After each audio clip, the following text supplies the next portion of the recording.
আসসালামু আলাইকুম ওয়া রাহমাতুল্লাহি ওয়া বারাকাতুহু। আলহামদুলিল্লাহি রাব্বিল আলামিন ওয়াসসালাতু ওয়াসসালামু আলা রাসূলিহিল কারীম ওয়া আলা আলিহি ওয়া সাহবিহি আজমাইন। আজকে একটা বিষয় নিয়ে আমাদের সমীক্ষা করা দরকার যে যুবকরা কেন দিন থেকে মুখ ফিরিয়ে নিচ্ছে, দিনের প্রতি আগ্রহী নয় কেন, দিনের চর্চা তারা করতে চায় না কেন, কেন অনীহা দেখাচ্ছে যুবকরা, বিশেষ করে যুবকরা। বৃদ্ধ হলে তো অনেকে করে না, আবার অনেকে দেখছে শেষ জীবনে করে ফেলি, দুনিয়া ছেড়ে এবারে দিন করি। তো যুবকরা কেন পিছিয়ে যাচ্ছে মর্মে কিছু কারণ আমাদের খোঁজা দরকার, যাতে করে আমার যুবক ভাইরা সতর্ক হয় এবং তার মধ্যে না পড়ে যার মধ্যে সে দিন থেকে ফিরে যাচ্ছে। প্রথমত, দিন থেকে ফিরে যাওয়ার শাস্তি কী? আল্লাহ তাআলা কোরআনে কথা বলেছেন, ওমান আ'রাদা আন যিকরি ফাইন্না লাহু মাঈশাতান দানকা ওয়া নাহশুরুহু ইয়াওমাল কিয়ামাতি আমা। যে ব্যক্তি আমার জিকির থেকে, আমার কোরআন থেকে, আমার দিন থেকে মুখ ফিরিয়ে নেবে, তাকে আমি কিয়ামতে কানা করে হাসর করব, অন্ধ করে। ক্বালা রব্বি লিমা হাসারতানি আমা, তখন সে বলবে, হে আমার রব, কেন তুমি আমাকে অন্ধ করে তুললে? ওয়াকাদ কুনতু বাসীরা, আমি দেখতে পেতাম, আমি অন্ধ হয়ে গেলাম কেন? আল্লাহ বলবেন, কাযালিকা আতাতকা আয়াতুনা ফানাসিতাহা ফাকাযালিকাল ইয়াওমা তুনসা। আমার আয়াত তোমার কাছে গিয়েছিল, আমার আয়াত তোমার কাছে পড়া হয়েছিল, আমার আয়াতের কথা, আমার দিনের কথা তোমাদেরকে শোনানো হয়েছিল, কিন্তু তুমি ভুলে গিয়েছিলে, তাই আজকে তোমাকেও ভুলে যাওয়া হবে, তুমিও বিস্মৃত হবে, তোমার আর কোনো উপায় থাকবে না। তো আল্লাহর দিন থেকে মুখ ফিরিয়ে নিলে এক প্রকার কুফরি বলা হয়েছে, যে যদি কেউ আল্লাহর দিন থেকে মুখ ফিরিয়ে নেয় তাদেরকে মুরতাদ বলা হয়েছে। যদি সেরকম ফের মুখ ফিরানো হয়, দিনকে দিন বলেই মনে করে না, দিন একটা, যেমন অনেকে বলেছে ধর্ম একটা আফিং, বা ধর্ম এটা কিছু নয়, এটা মানুষের তৈরি মন গড়া ইত্যাদি যদি মনে করে, তাহলে তার খবর আছে, সে মুরতাদ হয়ে যাবে যদি মুসলমান থেকে করে। আর যদি মুসলমান না হয় তাহলে তো বুঝতেই পাচ্ছেন যে সেও ক্ষতিগ্রস্ত হবে কিয়ামতের দিনে। ওমান ইয়াবতাগি গায়রাল ইসলামি দীনান ফালান ইউকবালা মিনহু।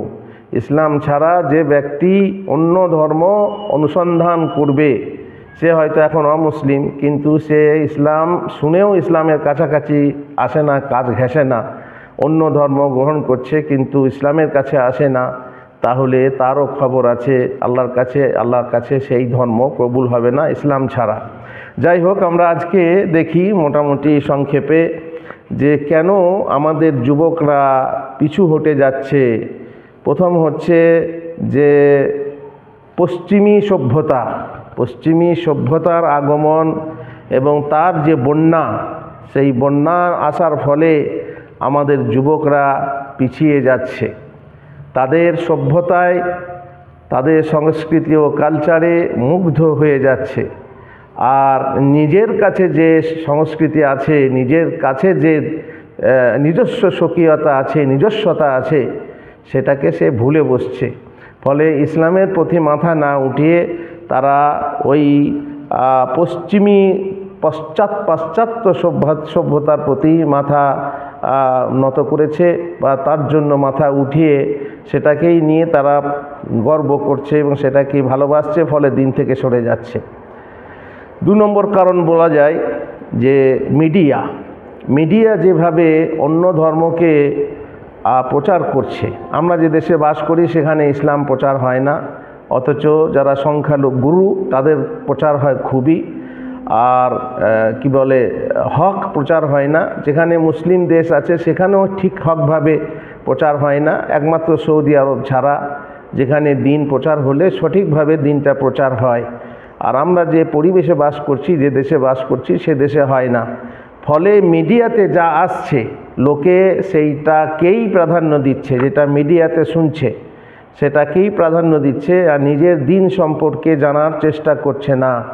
মিডিয়াতে তারা গুলিয়ে যাচ্ছে। এখন তো হাতে হাতে মোবাইল, আর এতে ভিডিও দেখছে, এতে লেখা পড়ছে, আর নিজেকে দিন থেকে সরিয়ে নিচ্ছে। কিছু কিছু যুবক আছে দ্বন্দ্বে পড়ে গেছে, মানে দ্বন্দ্বে, মানসিক দ্বন্দ্ব ভিতরে সৃষ্টি হয়েছে। তাই তো কোনটা ছাড়ি কোনটা ধরি, মানে ইসলামের ভিতরেই নানা মত নানা পথ। তখনও আমাদের ভালো পথটা, সুপথটা গ্রহণ করার জন্যেও দেখা যায় যুবক ভাই দ্বন্দ্বে পড়ছেন, ফলে সঠিক দিন থেকে মানে বিরক্ত হয়ে যাচ্ছেন। সবাই বলে যে লাইলা কাউকে চেনে না। তো এইভাবে বলা হয় যে সবাই যদি বলে আমার কাছে ঘোল কিনো, আমার ঘোলটা মিষ্টি, কিন্তু আপনাকে ঘোল কোনটা বা আপনার জন্য ভালো ঘোল, সেই ঘোলটা দেখে আপনাকে কিনতে হবে। আপনাকে নিজে পণ্য দেখে তারপরে সেই মতো পণ্য যেটা সঠিক আপনার জন্য কিনতে হবে। পণ্য না কিনে বাড়ি যাওয়া যাবে না, তাহলে তো আপনি নিজে বঞ্চিত হবেন, বাড়ির লোকে বঞ্চিত হবে ইত্যাদি। আরেকটা কারণ হচ্ছে দিন ইসলামের যে অনুভূতি, ইমানি অনুভূতি নেই, আর তার ফলে তার মধ্য থেকে দিন সরে যাচ্ছে, আর সেও দিন থেকে সরে যাচ্ছে। কোরআন শেখার কোনো আগ্রহ নেই, কোরআনের মানে বোঝার, হাদিসের মানে বোঝার কোনো আগ্রহ নেই। এটা হচ্ছে ইমানি কমজোর, ইমানি দুর্বলতা। মরণ হবে এটা হয়তো বিশ্বাস করতে পারে না, কিন্তু মরণের পরে যে কিছু হবে এই বিশ্বাসে সমস্যা আছে। আল্লাহ তাআলা এটা বলেছেন তার একটা সূরাতে, যেখানে তিনি বলছেন কাল্লা বাল তুকাজ্জিবুনা বিদ্দিন, বরং তোমরা আসলে কিয়ামত হবে এটা মিথ্যা মনে করছো, মানে বিচার হবে এটাকে তুমি মিথ্যা মনে করছো। এই যে বিচার হবে যদি মিথ্যা মনে করা হয়, তাহলে তো লোক তো যেমন তাই করবে, তাহলে তো আর আইন মানবে না। এই জন্য আইন মানছে না, আইন শিখছে না, যেহেতু সে ভাবছে যে বিচার হবে না। আর বিচার যখন হবে না তখন কি কষ্ট করে লাভ, দরকার কি আছে? তো এই হচ্ছে আর একটা কি, যে তাদের ঈমান কিন্তু হৃদয়ের ভিতরে পরিপক্ক হয়নি, বসেনি, তাই তারা দিনের প্রতি অনীহা প্রকাশ করছে।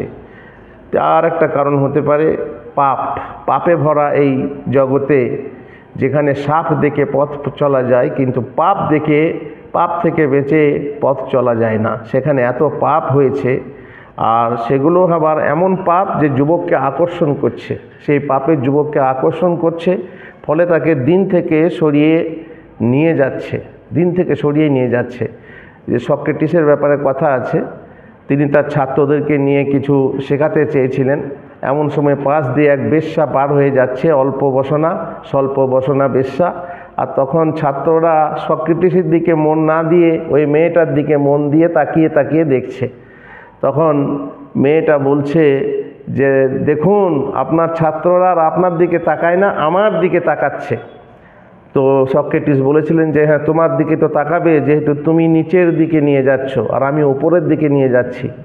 তুমি নিচের দিকে নিয়ে যাচ্ছ, আর নিচের দিকে যাওয়াটা হচ্ছে খুব সহজ। তো এইভাবে যখন দুনিয়া খেয়াল করছে, পাপ খেয়াল করছে, যখন এই যে নগ্নতা খেয়াল করছে, যখন স্বাধীনতা খেয়াল করছে, যখন বেশ যুবক যুবতী মিলে স্বাধীনতার আনন্দে তারা মন দেখেছে, তখন তারা দিন থেকে সরে যাচ্ছে। আর একটা হচ্ছে দুনিয়া, টাকা কামাতে হবে। আজকাল পয়সা, এমন কি মাদ্রাসার ছাত্ররাও আজকাল টাকার পেছনে পড়েছে, মানে দিন শিখবে, দিনের পেছনেও টাকা খুঁজছে। ফলে দিনের প্রতি অনীহা তৈরি হচ্ছে। যেখানে টাকা নেই সেখানে সব কথা ফাঁকা, আসল কথা টাকা আর বাকি কথা ফাঁকা। টাকার দিকে, দুনিয়ার দিকে তারা মত্ত হয়েছে, যার ফলে তারা করছে কি, যে দিন থেকে মুখ ফিরিয়ে নিচ্ছে। ব্যাস। তারপরে আপনার একটা কারণ হতে পারে যে মনের খেয়াল খুশি, এটাকে ব্যক্তি স্বাধীনতা বলা হয়। মনের খেয়াল খুশির জন্য সে দিন থেকে সরে যাচ্ছে, নিজের ব্যক্তি স্বাধীনতা খুঁজতে যাচ্ছে, ফলে তারা দিন থেকে সরে যাচ্ছে।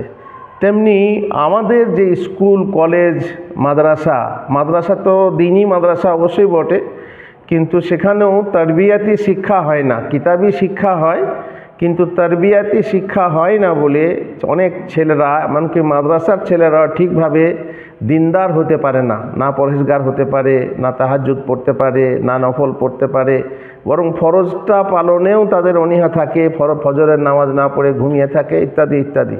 তাহলে স্কুল কলেজে কী বলবেন? তাহলে স্কুল কলেজ যারা মাদ্রাসায় আসে না, যারা স্কুল কলেজে পড়ছে তাদের ব্যাপারটা ওই রকমই হয়ে যাচ্ছে যে দিন শূন্য শিক্ষা হচ্ছে কাঁটা শূন্য জাহাজে, কম্পাস শূন্য জাহাজের মতো, যেখানে দিক ভুল হচ্ছে আর দিন থেকে সরে যাচ্ছে। তারবিয়াত যেখানে নেই সেখানে আর কি করে সেরকম ভালো হবে।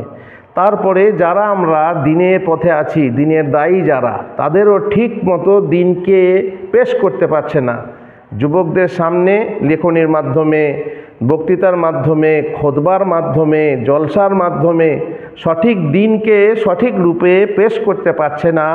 ফলে আমাদের যুবকরা বঞ্চিত থেকে যাচ্ছে আর তারা দিন থেকে সরে যাচ্ছে। যেদিকে আকর্ষণ বেশি দেখছে, যেদিকে চমক বেশি, সেদিকে তারা আকৃষ্ট হচ্ছে। স্বাভাবিক এটা, মানুষের মন যেখানে চমক বেশি সেখানে আকর্ষণ ধরবে, আর যার ফলে আর জানেন বাতিলের চমকটা বেশি, ফলে সেদিকে চলে যাচ্ছে আর দিনের পথে অন্ধকার থেকে যাচ্ছে। ব্যাস। আর একটা কারণ হতে পারে যে অনেক সময়ে যুবকরা দিনকে ভুল বুঝে থাকে, দিনকে ভুল বুঝে থাকে। যেমন অনেকে সন্ত্রাস বুঝে, জেহাদ মানে সন্ত্রাস বুঝেছে, ফলে এই দিন ভালো না, যেখানে সন্ত্রাস, যেখানে খালি খুনোখুনি মানুষ আছেও তাই, তারা উপমা উদাহরণও পাচ্ছে যে সন্ত্রাস যেখানে ঘটছে। তো এই সন্ত্রাস দেখে এবং আরও অনেক কিছু, এই যেমন পর্দা, বোরকা ইত্যাদি বিষয়ে কিছু কিছু সন্দেহ আছে যেগুলো অমুসলিমরা তৈরি করেছে, মুসলমানরা সেগুলো লুফে নিচ্ছে।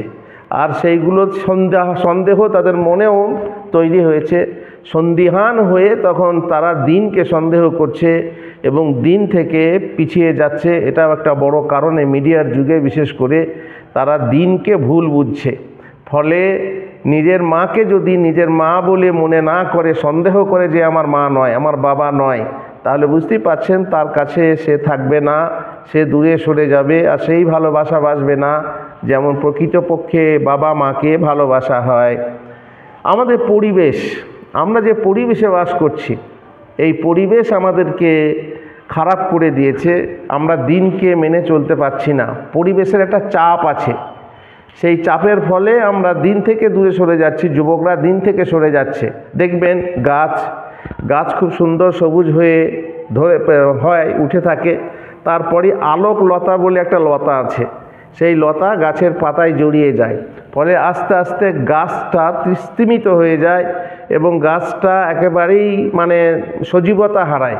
কিসের জন্য? ওই অতিরিক্ত আলোক লতা যে হলুদ হলুদ লতার মতো হয়, গাছের পাতাতে জড়িয়ে যায়, ডালে জড়িয়ে যায় এবং গাছটাকে সজীবতাহীন করে দেয়। ঠিক ওই রকমই পরিবেশ আমাদের এমন চেপে ধরেছে, আর সবই তো খারাপ, এমনকি মুসলমানদের ভিতরেও বহু খারাপ পরিবেশের নোংরামি, সেই নোংরামিতে আমাদের যুবকরা দেখে সেই সমস্ত খারাপ কাজ দেখে, পাপ কাজ দেখে তারা ফিরে যাচ্ছে।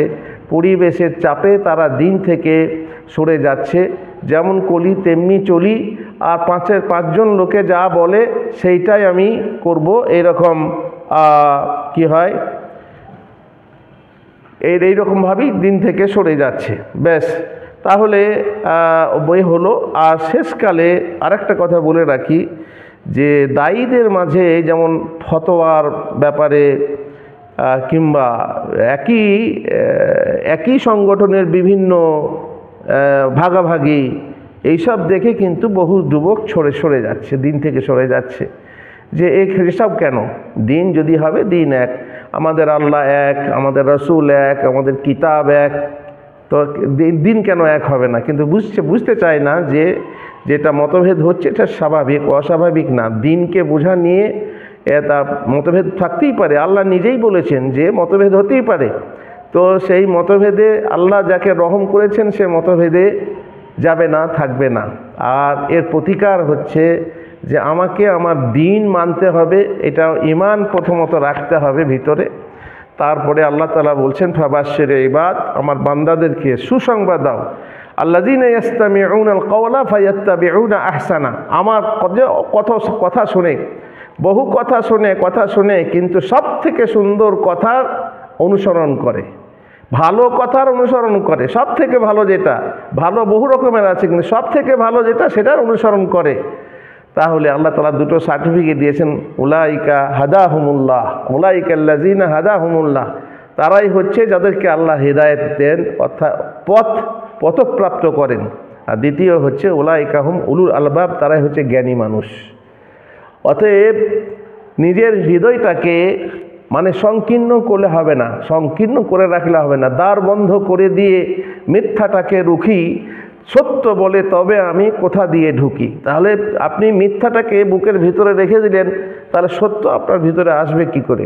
এই জন্য উদার হন, উন্মুক্ত হন, নিয়ে কথা শুনুন, কথা শোনার পরে যেটাকে ভালো লাগবে, আপনার সব থেকে ভালো লাগবে সেটা আপনি গ্রহণ করুন। যদি গ্রহণ করতে পারেন মনকে উদার করে, তাহলে আপনি পথ পাবেন। আর না হয় এইভাবেই আপনি ভ্রষ্ট হয়ে যে আপনার নিজের ক্ষতি আপনি নিজে করবেন। আপনাকে কাল কিয়ামতে যদি আপনার বিশ্বাস থাকে, কাল পরকালে যদি বিশ্বাস থাকে, জান্নাত জাহান্নামে যদি বিশ্বাস থাকে, তাহলে জাহান্নামের পথে আপনি থেকে জাহান্নামে যেতে হবে। আল্লাহ আমাদেরকে জাহান্নাম থেকে রক্ষা করুন। আল্লাহুম্মা আজিন্না মিনান নার, আল্লাহুম্মা ইন্না নাসআলুকাল জান্নাহ। হে আল্লাহ, আমাদেরকে জান্নাতের পথ দেখাও। আমরা প্রতিদিন নামাজের প্রত্যেক রাকাতে বলি ইহদিনাস সিরাতাল মুস্তাকিম, আল্লাহর পথ হচ্ছে সরল পথ, সেই পথ আমাদেরকে দেখাও হে আল্লাহ। আর সেই কামনা করেই আজকের এই সামান্য আলোচনা শেষ করছি। ওয়া সাল্লাল্লাহু আলা নবিয়িনা মুহাম্মদ ওয়া আলা আলিহি ওয়া সাহবিহি আজমাইন।